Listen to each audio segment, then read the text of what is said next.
even though what I'm doing with CE5 is what I'm most ridiculed for, it was the project that got the most respect and attention from the intelligence community because they knew it was real. They knew the science of consciousness is real. They knew that these ET civilizations utilize communication technologies that interface with thought and telepathy and consciousness. They all know this. This is an open secret in the intelligence community. We all think that power is derived from your weapon system, your financial clout, the usual materialistic paradigm. The reason that the deeper elements of the intelligence community have this intense interest in it and don't want the public to know is that, first of all, it is extremely efficient spycraft, which they don't want others to have.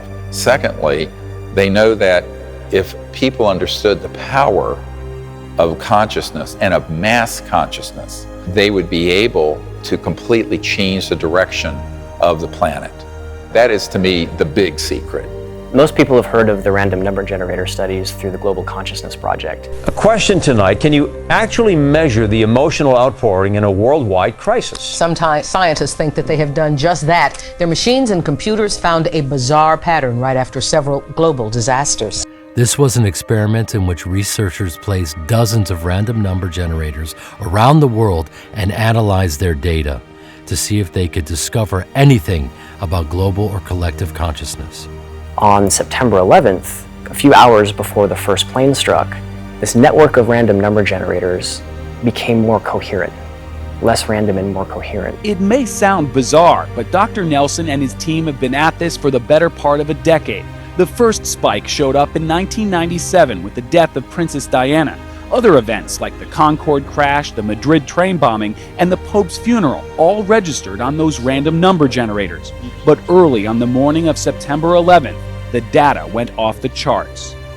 The odds of this being a coincidence is less than 1 in 100 billion.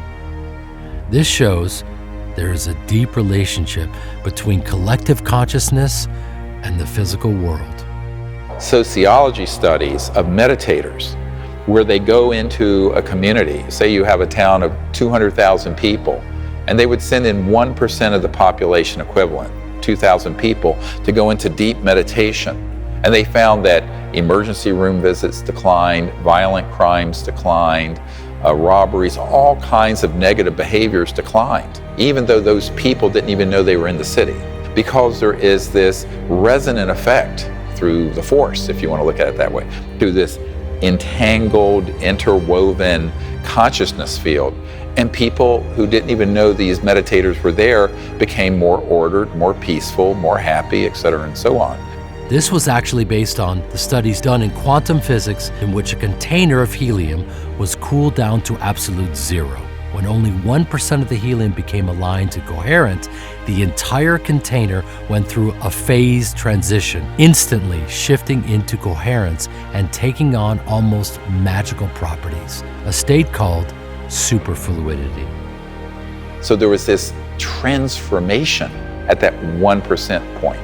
When a critical mass of people, and whether it's 1% or a fraction of that, depends on the state of consciousness of those who are practicing the meditation or a prayer or coherence. But at that point, you can shift an entire civilization. If we all become coherent, just 1% of us, like a molecule of helium, and we become aligned and coherent and move in the right direction, it will transform the other 99%, even though they don't know that we're doing it. And that's the beauty and the power of the structure of non-locality in consciousness, is that it's all interwoven, but there's enormous power when you're operating at that deeper level of consciousness. And that the intelligence community is very much afraid of, because that's something, A, they cannot control, and B, it would transcend their ability to alter the outcome. The total number of minds in the universe is 1. In fact, consciousness is a singularity phasing within all beings. Dr. Erwin Schrödinger, Nobel Prize-winning physicist.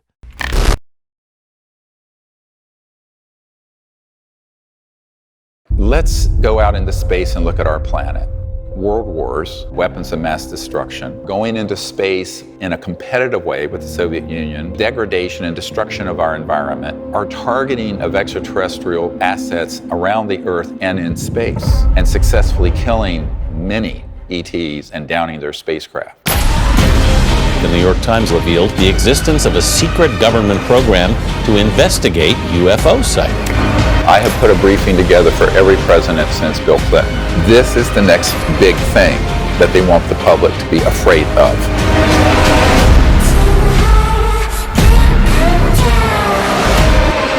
The national security state. We're constantly spinning this story that this is a threat. We must have American dominance in space. A concerted effort between mainstream media, social media platforms, and tech giants to say, let's gain control back of the narratives that we require. I think this is a national security imperative. We need to do things so that the public will accept in blood and treasure the sacrifices needed to have an interplanetary war. I'm quoting.